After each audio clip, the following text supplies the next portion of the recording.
Hi everyone and welcome back.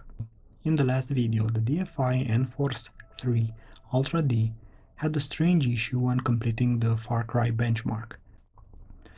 I investigated that one and it turned out to be a driver issue that I'm going to look at in detail in the next few minutes.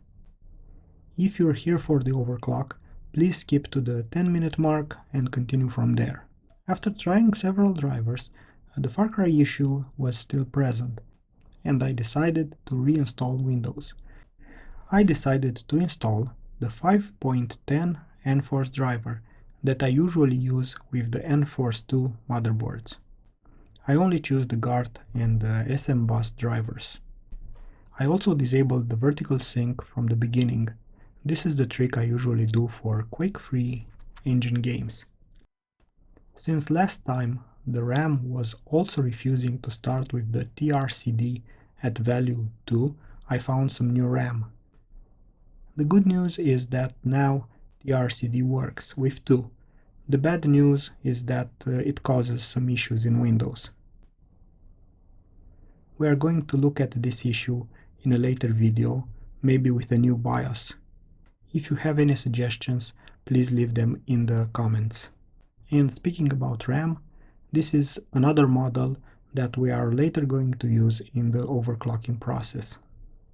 When I compiled the benchmark results, I noticed that the OpenGL test results were also quite bad.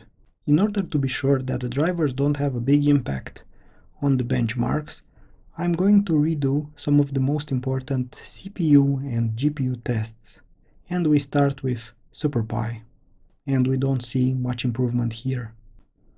PCMark only shows 100 extra points in the hard drive section. Sandra shows almost no changes.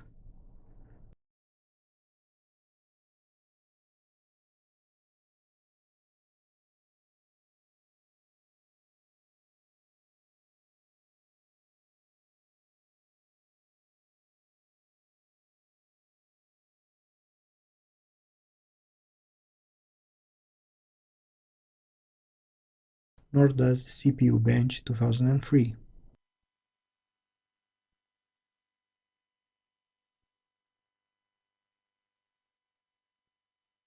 CacheMem has a marginal 5% increase. Spec performance shows a big improvement, meaning that the driver change had a big impact on this one. 3D Mark 2001 sees an increase of 500 marks, which is almost 4%.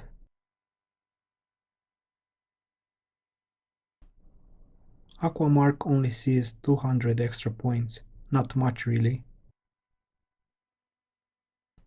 Finally, the Comanche 4 benchmark gets the AMD very close to Intel.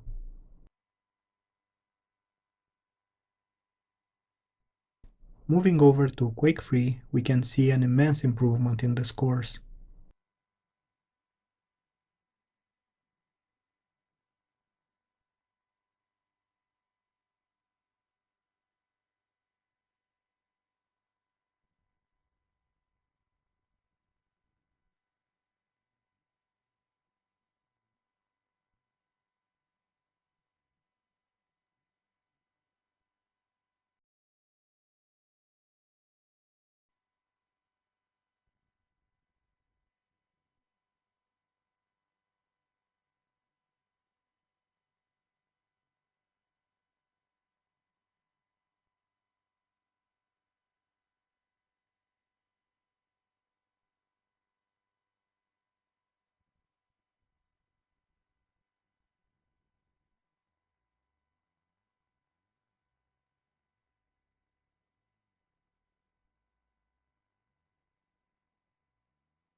Wolfenstein, being a quake-free engine game, also benefits immensely from this one, and also Jedi Outcast.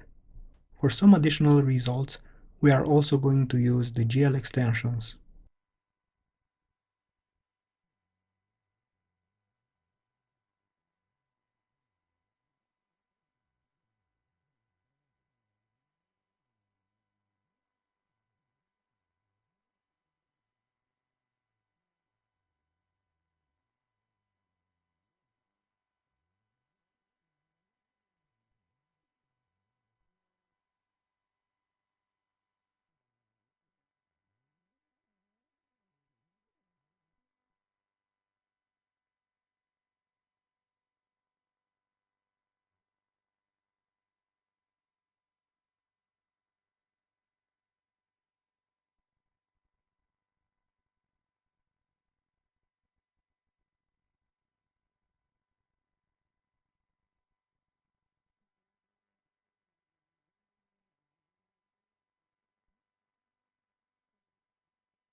Now let's look at Serious Sam, the second encounter.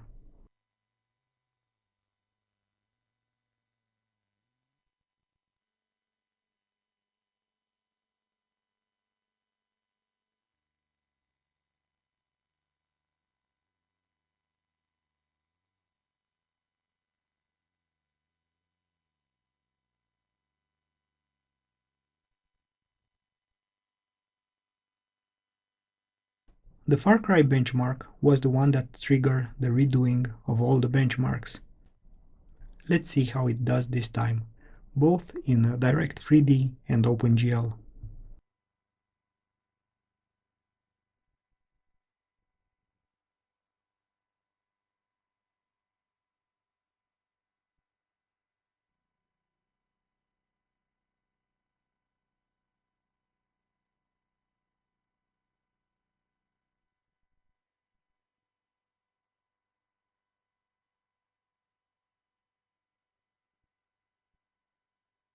And since we're redoing OpenGL tests, let's see some of the generic ones we usually do.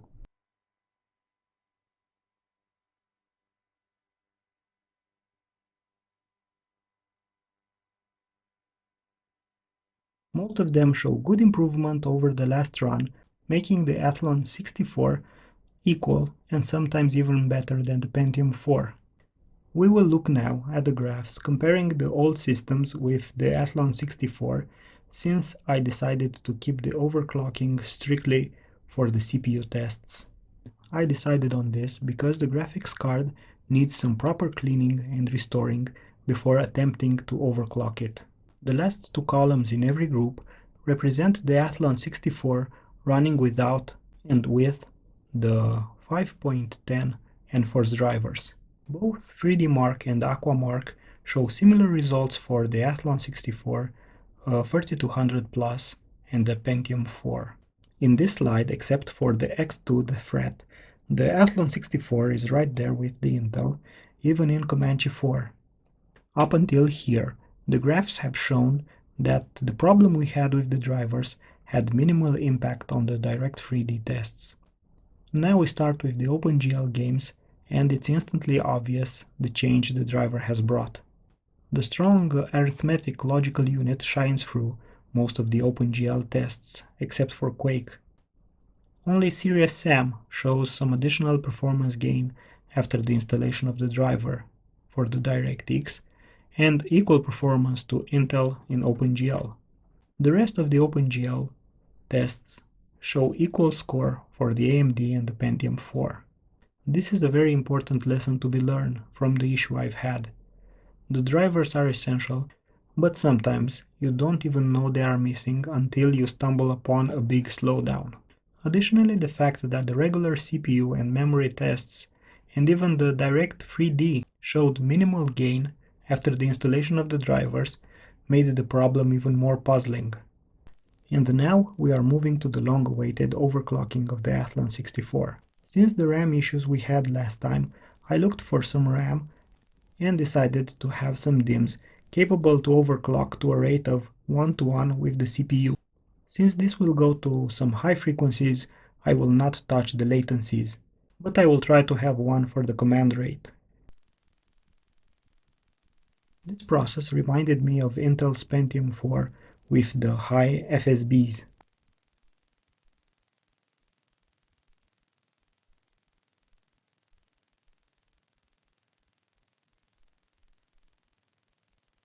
The last stable frontside bus I could get some tests done for the CPU was 264. This felt more like a barrier by the motherboard rather than a barrier for the CPU. The CPU usually overheats or is unstable. This didn't happen during the tests. And now we get some info and move over to the tests. We start with PCMark 2002.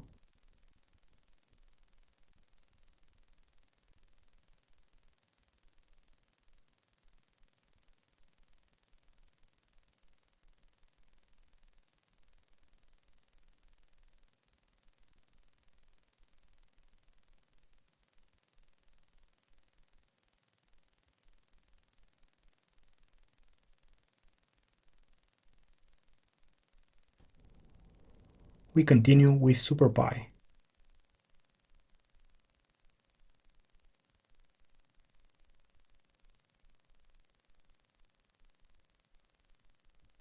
Next, there are the Sandra tests.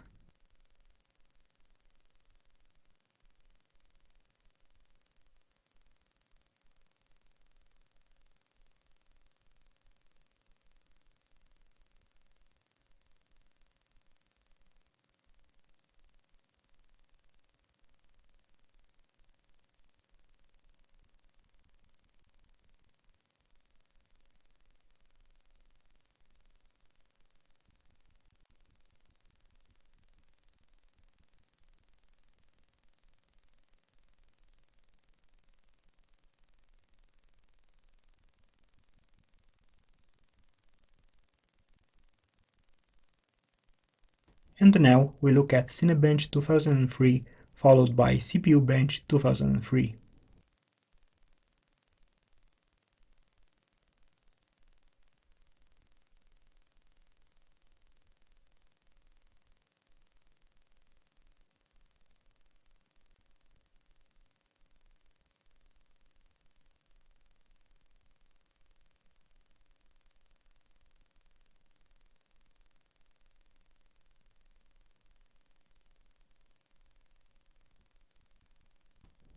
The last tests today are CacheMem and the MP3 encoding.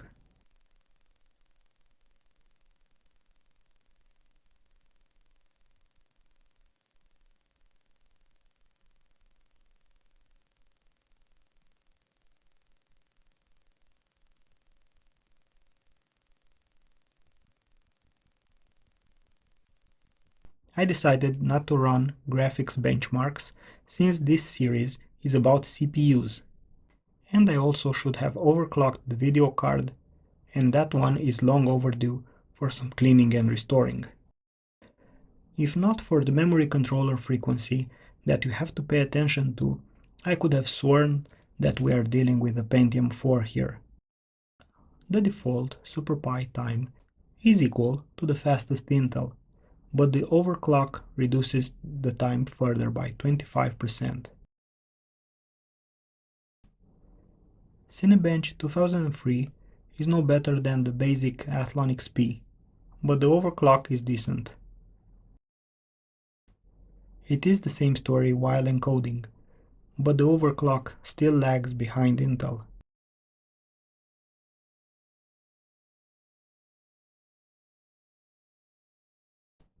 Moving to PC Mark, the default CPU score is a reason for concern, since the CPU looks no faster than the original Athlon XP.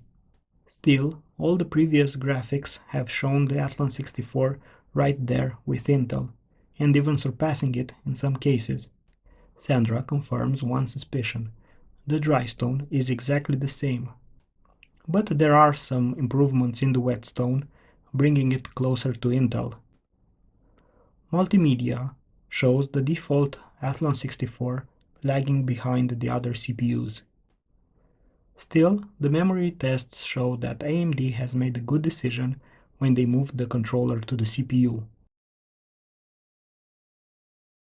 CPU bench shows the Athlon 64 very close to the Pentium 4, but the way it achieved this is surprising. It looks like they improved the already faster arithmetic logic unit while leaving the floating point unit almost untouched. Remember, this CPU runs at 2 GHz. The CPU cache tests show some improvements of the Athlon 64 over the Athlon XP, and the RAM tests are definitely showing improvements. 1 year later, the Athlon 64 looks like a worthy match for the Pentium 4. The path AMD took with this one is quite unique. Instead of improving the areas where it lagged behind, they improved the area where they were ahead. Coupled with moving the memory controller inside the CPU and adding the SSE2 and 3 instructions to the CPU, they created the perfect Pentium 4 rival. The performance rating is finally spot on. Due to the decrease of the manufacturing process, the CPU is cooler now, and it also runs at a lower frequency. But now, we are no longer talking of the top CPUs for a socket. The Athlon 64 3200 is somewhere in the middle, providing users with a good price per value item. I really liked this build. For the first time, I felt over my head in BIOS options related to overclocking. Besides stability, it allows the user to tweak every last option for maximum gain. This must have been an expensive board back in its day, and I'm not sure it made sense for the non-overclocker, but it's definitely great to have it for testing. This was one of the last top-of-the-line boards to support AGP. After this one, no other top chipset for a socket supported AGP. We're going to use it in other videos with better CPUs and AGP cards to see where its potential lies. Thank you for watching and see you next time.